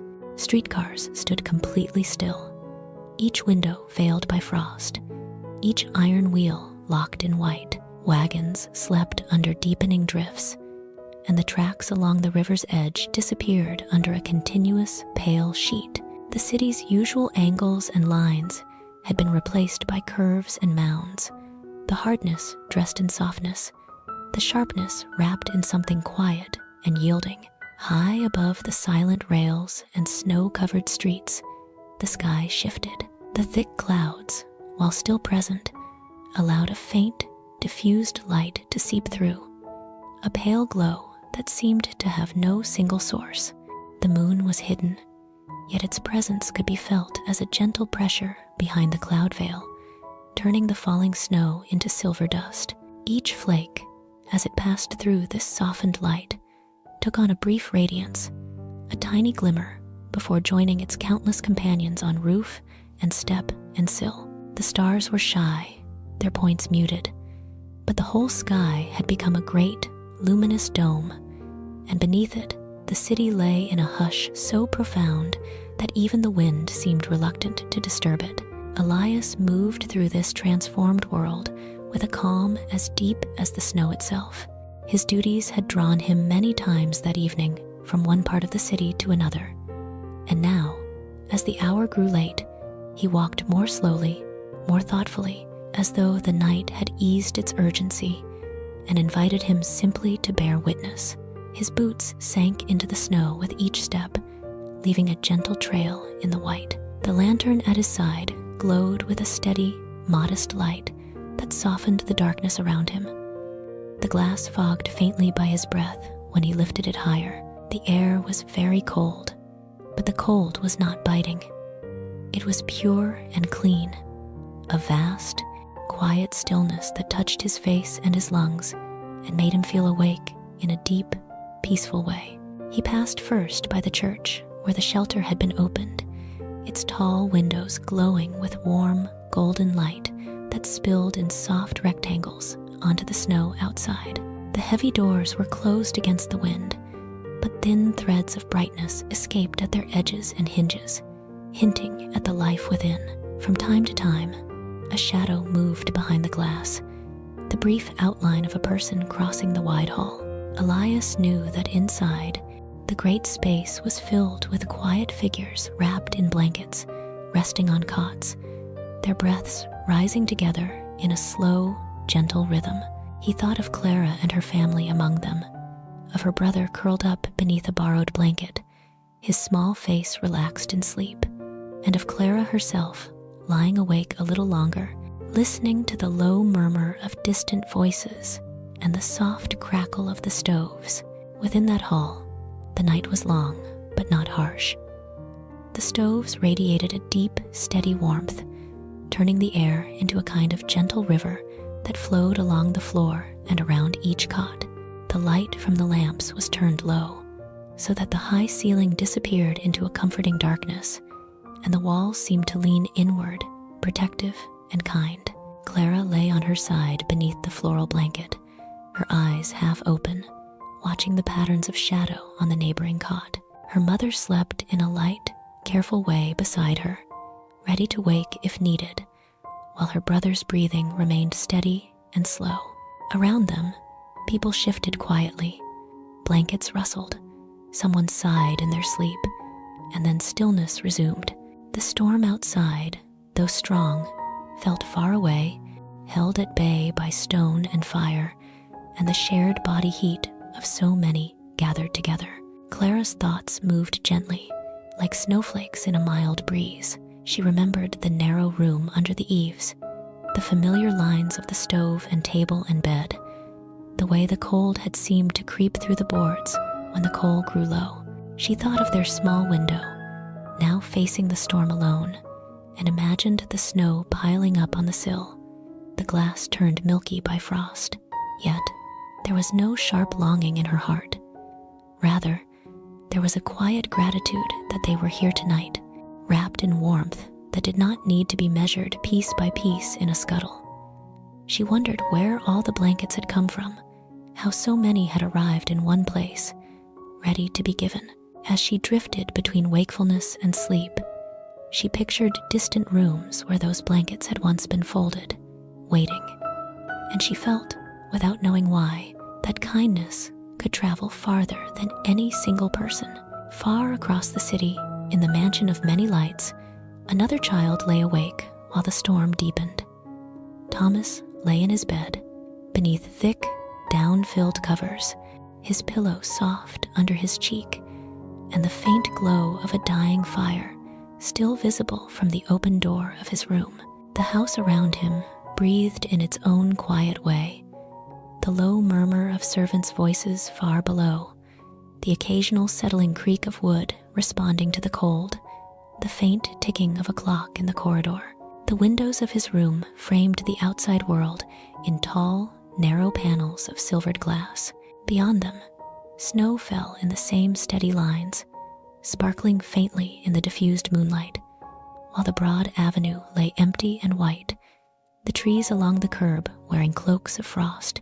He could not hear the wind as loudly here, but he could see its work in the shifting shape of drifts and the soft blur of flakes moving across the glass.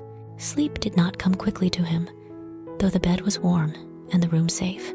His mind returned again and again to the image of the parcel that had left their house earlier, carried through the snow by the footman, a quiet bundle of blankets and food moving through the cold air toward some unseen destination. He thought of the shelters mentioned in the newspaper and by Elias, of halls where people were sleeping closer together than he had ever done, wrapped in coats and shawls that smelled of many streets and many stories. He imagined their faces, some lined, some young, all turned toward the small comfort of a stove or a bowl of soup. The storm outside his window, though beautiful, seemed less like a toy now and more like a great, pale sea against which many small boats had to hold themselves. Thomas turned onto his back and gazed up at the ceiling, where faint reflections from the embers danced in slow, red-gold patterns. The house around him felt like a ship as well, strong and sure, carrying him through a wide ocean. He did not feel guilty for his warmth. He was too young to name such a thing, but he felt a gentle ache, a wish that the warmth could be stretched farther, thinned and shared like soup poured carefully into many bowls. His thoughts drifted, and soon his visions of snow-covered streets and lamplit halls blended with softer, dreamlike images, stars falling like flakes, blankets spreading like wings, rivers of light flowing beneath bridges of ice. Out in the night, Elias continued his patient path, moving between these worlds without fully belonging to either.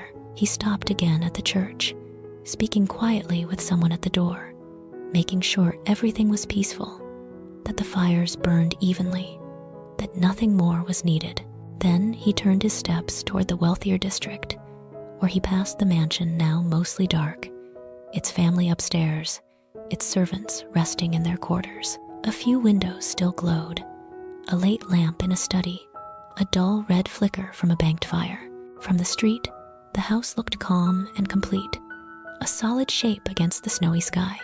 Elias glanced up at the darkened windows of the upper floors, and for a brief, unknown moment, his gaze crossed the very pane behind which Thomas lay awake, staring at the white world beyond. The city, wrapped in snow and silence, seemed to breathe in unison. In tenements and shelters, in mansions and boarding houses, people lay awake and asleep in different degrees, yet all under the same quiet storm. Those who could not sleep turned their thoughts outward toward imagined lives and unknown faces, sending out, without words, small wishes for safety and warmth. Those who slept surrendered themselves to dreams shaped by the gentle rhythm of the wind and the softness of the falling snow. The storm became a kind of curtain hung across the night, separating yet also joining. Behind it, the rich boy's dreams. Before it, the poor girl's drowsy half-thoughts. In that overlap of tender imagining, a subtle kinship formed, as delicate as frost on glass. As the hours lengthened, and the snow continued its peaceful descent. The longest night of the storm unfolded not as a tale of terror, but as a quiet tapestry woven from shared breath, shared silence, and shared sky. The moon, unseen yet present, cast its pale blessing through the clouds, silvering the falling flakes. The stars, timid but faithful, shone where they could. The wind, though persistent, moved in soft, steady currents, like a lullaby sung low over rooftops and chimneys. Elias's lantern, the church's windows, the mansion's last embers, all these small lights held their own circles of safety, each one a gentle promise against the chill. And so the night passed, long and white and strangely peaceful. The snow wrapped itself around the city's shoulders like a thick, quiet shawl. In the shelter, Clara at last slipped fully into sleep, her fingers curled around the edge of the warm blanket. In the mansion, Thomas's breathing evened out, his eyelashes resting lightly against his cheeks as dreams carried him once more across snow-laden bridges and silver rivers. Between them, the storm stood as a curtain, but also as a bridge of its own kind, a bridge of snow and stars and soft winter light, spanning a city where, for a few still hours, every soul, whether rich or poor, lay beneath the same gentle, watching sky. Morning returned at last with a gentleness that felt almost shy, as if the light were stepping softly into a room where many had slept deeply. The hard edge of the storm had passed, leaving behind a sky that was pale and open, its clouds thinning into soft streaks of white and silver. The snow, having fallen so long and patiently, now lay still, its work complete. It covered the city in a smooth, shining blanket that caught the first hesitant rays of the winter sun and turned them into a quiet, pearly glow. New York, which had endured the longest night under that soft white shroud, now lay revealed in a different shape, as if the storm had redrawn its lines with a slow, deliberate hand. Roofs, chimneys, and spires rose from the whiteness like islands in a silent sea.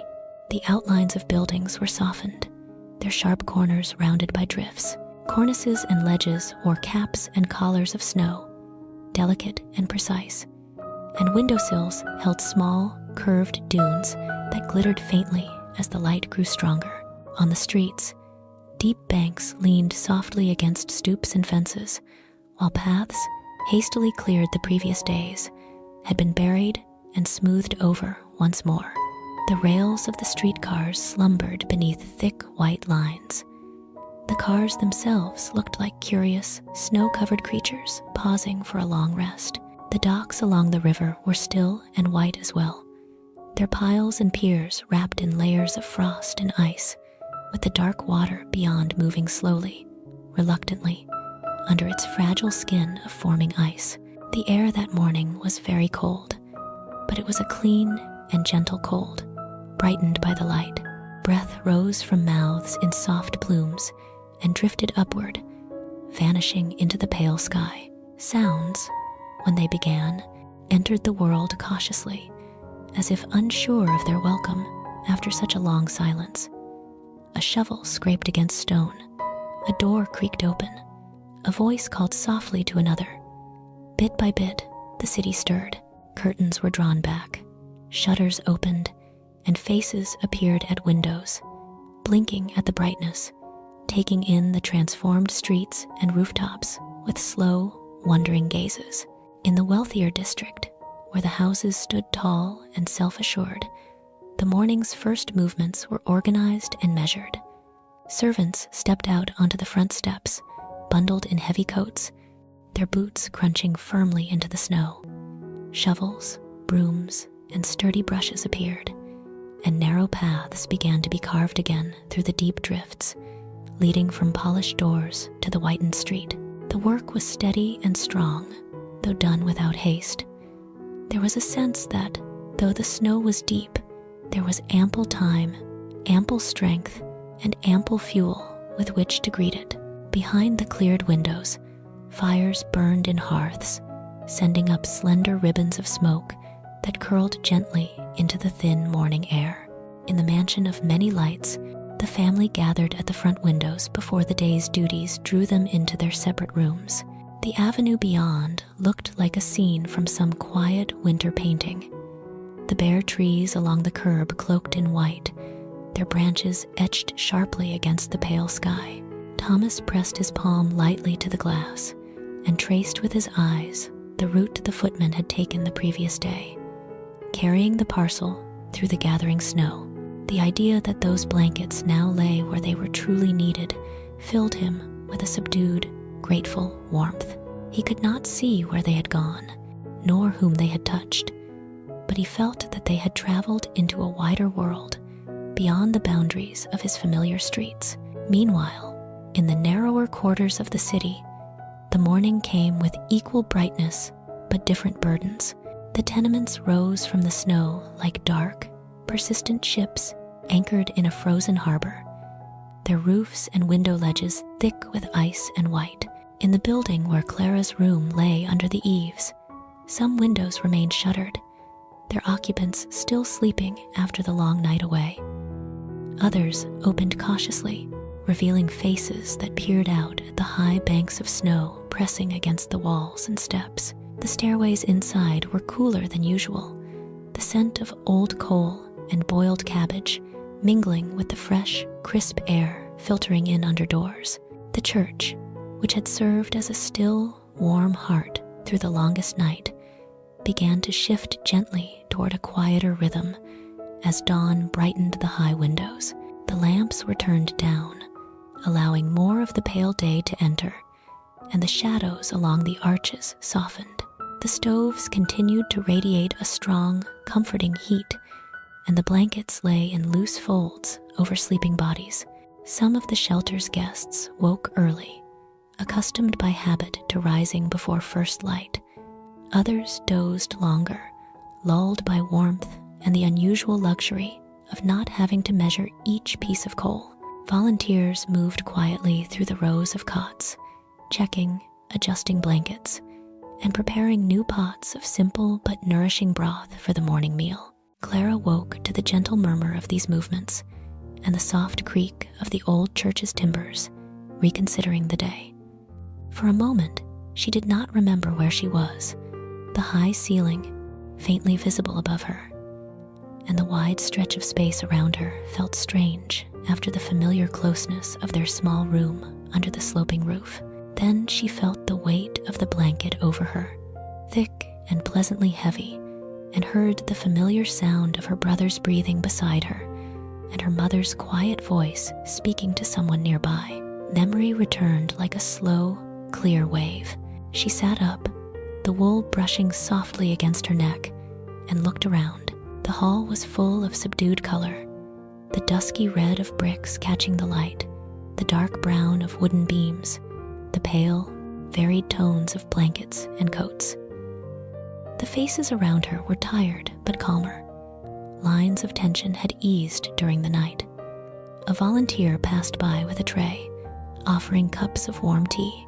When one was placed in Clara's hands, the heat seeped through her fingers, just as it had the night before, and she felt the warmth travel up her arms and settle gently in her chest. Her mother smiled at her, eyes brighter than they had been in days, and spoke of how they would return to their room after they had eaten to see how the snow lay against their door and window. She watched, too, as a helper unfolded and shook out a blanket that had slipped from someone's shoulder. In the clearer morning light, Clara could see more of its pattern. Small, woven flowers climbing in calm lines along the border, their shapes softened by use but still visible. She ran her hand along the edge of her own blanket and noticed a similar design, faint but steady. A flicker of curiosity passed through her who had woven these designs. In what room, under what kind of lamp? But the question remained gentle, without urgency. It was enough, for now, that the blankets were here, their warmth wrapping around her and so many others. As the morning advanced, families began to prepare to leave. The storm had calmed. The city's great machinery was slowly thinking of starting again, and rooms, no matter how cramped or cold, called their occupants back with a soft pull of familiarity. Clara's mother gathered their things with careful hands, making sure nothing was left behind. When they rose from their cots, Clara folded the blanket neatly, smoothing it with a palm as if to say thank you in a language of touch. She laid it at the foot of the bed with the others, ready for whoever might need it next. The thought that someone else would draw it up around their shoulders brought her a quiet, peaceful feeling, as if the blanket itself carried a thread of shared comfort from one heart to another. Stepping outside, Clara felt the brightness of the morning snow almost startle her. The air was crisp and clear, and the white world seemed to glow from within. The high drifts made the paths narrow, but those paths were firm and well-trodden now, leading back toward the streets she knew. She held her brother's hand as they moved along, their breaths puffing out in matching rhythms. When they reached their building, the sight of its snow-burdened roof and the familiar tilt of the doorway filled her with a soft, steady gladness. Neighbors were already clearing the entrance, their shovels biting into the packed snow with slow determination. Greetings were exchanged, small jokes made, and there was a sense that, though the cold would remain for some time, they had already withstood something strong together. Elias moved quietly through this awakening city, his steps lighter now that the storm had loosened its grip. He watched a man offer the use of his shovel to someone with none, saw a woman emerge from her door carrying a pot of hot tea to share with a neighbor, clearing her steps. In another street, a boy pushed aside snow from a stoop not his own, simply because he was there and his arms were strong. None of these acts were grand, none announced, yet they stitched the morning with threads of gentle cooperation. In the wealthier quarter, he saw a servant handing a parcel of food to a messenger from a charitable society, and in the poorer district, he saw a child returning from the church with a small bundle of bread to share at home. He knew, though no one else did, that these lines of giving and receiving crossed the city in ways few could trace. On one corner, he paused and watched as Clara, her cheeks flushed, helped her mother clear the last of the snow from their doorway. The girl's movements were slow but willing, her eyes bright in the clear light. A little further on, he passed the avenue where Thomas's mansion stood, its steps already neatly cleared, its windows calm and bright. Behind one of those windows, Thomas stood once more, looking out over the transformed street, his gaze following the faint trails of people moving through the snow. Neither child knew of the other, yet Elias felt, with a watchman's quiet intuition, that they were both facing the same morning, with hearts altered in small, unseen ways by the storm. Above them all, the winter sun climbed a little higher, sending clearer rays down onto the white city. The snow, no longer falling, now glittered in place, a million tiny mirrors reflecting light into corners that were usually darker. The river, still edged with ice, carried its burden of reflections downstream bridges, chimneys, clouds, and sky drifting together on its slow, dark surface. The sound of shovels, of low voices calling across paths, of soft laughter here and there, blended into a gentle, waking murmur. The storm that had divided and revealed so much was moving on, leaving behind a city that would, in time, return to its usual hurried self. But for this moment, under the clear, cold light of morning, New York was held in a rare, quiet balance, its richest and poorest streets alike wrapped in the same white cloak, touched by the same pale sun, and watched over by the same wide, peaceful sky. Evening came again, as it always did, but this evening felt gentler, quieter, as though the city itself were exhaling after holding its breath for a very long time. The storm had passed fully now, leaving the sky clearer, the clouds scattered in soft, thinning bands that drifted lightly over the horizon. Where the night before had been a closed, silver dome, tonight there was openness, a deep, velvety blue unfolding over the rooftops, and in that blue, the first true stars appeared, small and steady and bright. The snow remained, thick upon the streets and piled high against the walls, but it no longer fell.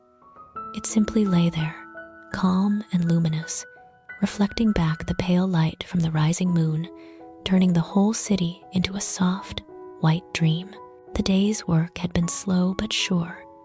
Paths had been cleared and widened, streetcars freed from their icy prisons, steps and stoops swept again and again.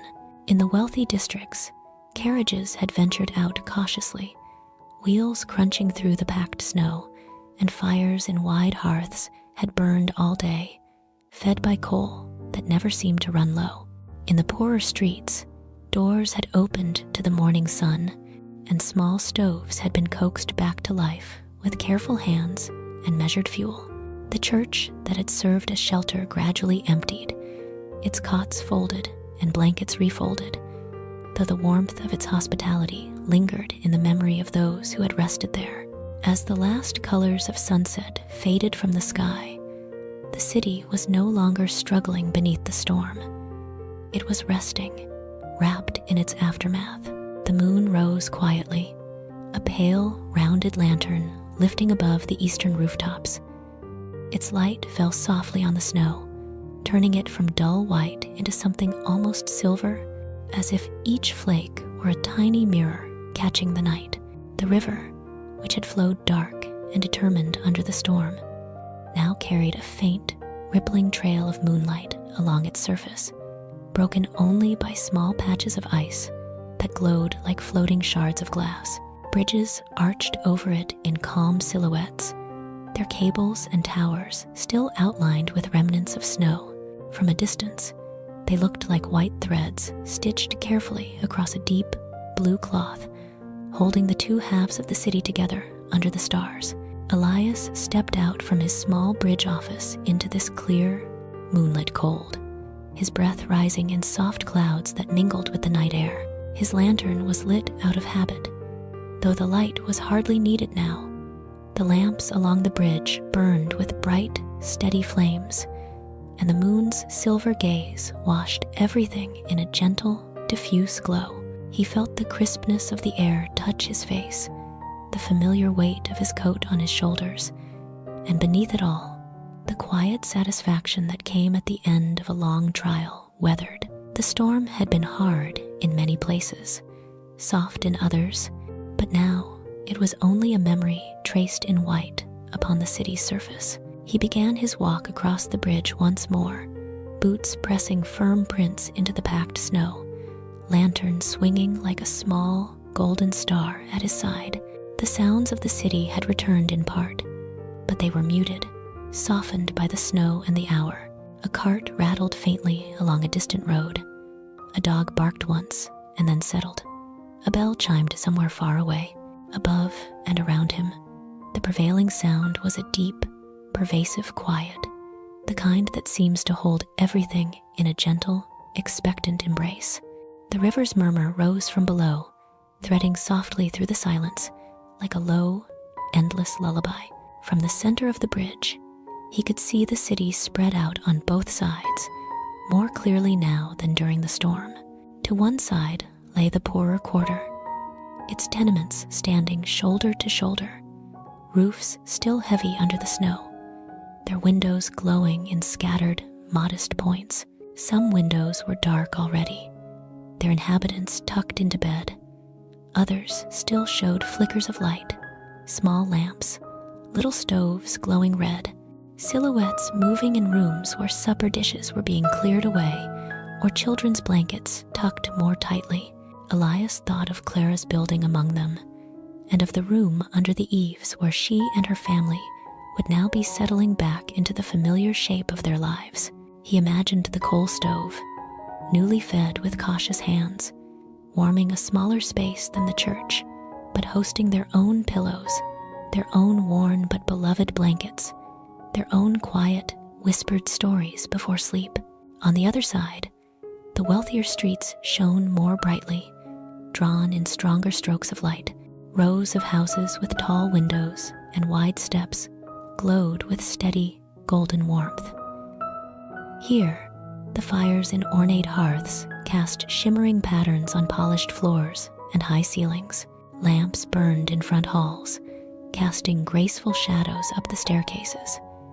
Gentle music drifted, thin but clear, from a parlor where someone played softly to close the day. In one mansion among many, Thomas stood for a last moment at his bedroom window, gazing out at the moonlit snow that had so recently been a swirling veil around the city.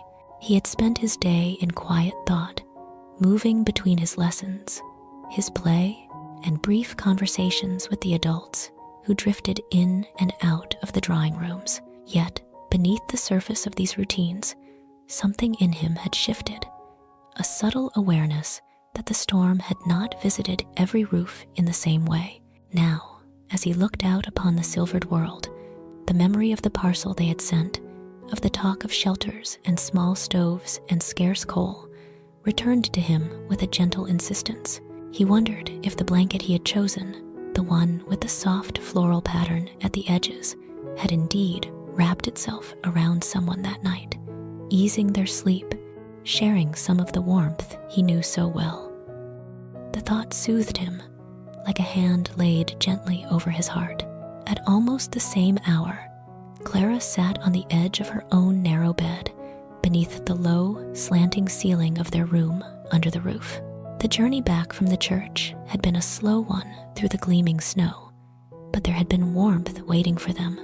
A small fire in the stove, rekindled from the embers her mother had banked so carefully, and the comfort of familiar walls and objects. The window had a frame of frost, but beyond it she could see a slice of the sky where the moon shone pale and calm. She remembered the hall of the church, the rows of cots, the many blankets folded and unfolded, the faces turned toward the stoves. She thought of the blanket she had left folded neatly at the foot of her bed there, and felt, without fully understanding, that it was still holding someone, somewhere, in its gentle embrace.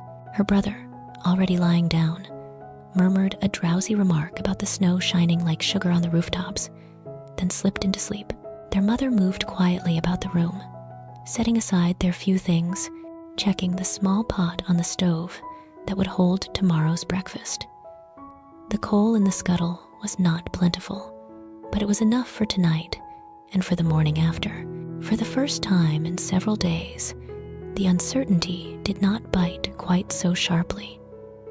There was the memory of the shelter to lean upon, the knowledge that the city had ways of gathering its people under shared roofs when the cold grew too strong. Clara lay down at last, pulling their own worn blanket up to her chin, and closed her eyes. In her mind, the church's warm hall and their little room blended into one dreamlike space, connected by the snow outside and the moon above. From his place on the bridge, Elias watched these windows, lights and shadows mixing in a single, wide tapestry. He felt no need to distinguish sharply between them. All were simply signs of life going gently to rest. The tenements and the mansions, the shelters and the single rooms under slanting roofs all lay within the sweep of the moonlight, all under the same quilt of snow. He rested his hands once more on the cold stone of the parapet and let his gaze drift upward toward the clear sky where stars now shone more confidently. There was Orion, his familiar belt tilted over the river. There were the small clusters of fainter lights that always looked to Elias like handfuls of scattered silver dust. In that moment, the city seemed to him like a vast, sleeping child, turned on its side and wrapped in white, breathing slowly and steadily beneath the winter sky. The bridges were like its outstretched arms, the chimneys like the rising and falling of its chest, the windows like closed eyes where dreams gathered quietly. He felt a tenderness toward it, all the rich rooms and the poor, the quiet, protective churches, the hard-working streets, the weary and the comfortable alike. The storm had shown him again what he already knew, that beneath all the layers of difference, There was a single shared vulnerability to the wind and cold, and a single shared need for warmth and light. He turned at last to continue his walk, lantern swaying gently, boots making soft, measured sounds on the snow. As he went, the city settled deeper into night. Lights went out in the grand houses. Lamps were dimmed in the tenements. The last doors were bolted against the chill. The river flowed on, carrying its load of reflections past the sleeping city and out toward the wider world. The moon climbed higher, pouring its silvery calm over streets and roofs, over the church's darkened windows and the mansion's quiet eaves, over Clara's small window under the sloping roof and Thomas's tall window framed by heavy curtains. And if a blessing moved then through the cold air, it did so in a form too soft to see or name. It drifted like the last of the snowflakes, like a breath on the edge of hearing, brushing lightly over chimneys and rooftops, over narrow beds and wide, feathered mattresses. It lingered for a moment at every window, pausing to wish each soul within a night of deep, untroubled rest. May you be warm, it seemed to say. May you be safe. May the quiet of this winter night sink gently into your bones, and may your dreams be soft and silver and kind. Under that quiet benediction, New York, rich and poor, bright and shadowed, folded itself into sleep, held together under the same stars, beneath the same soft moon, wrapped in the same peaceful, snowlit hush.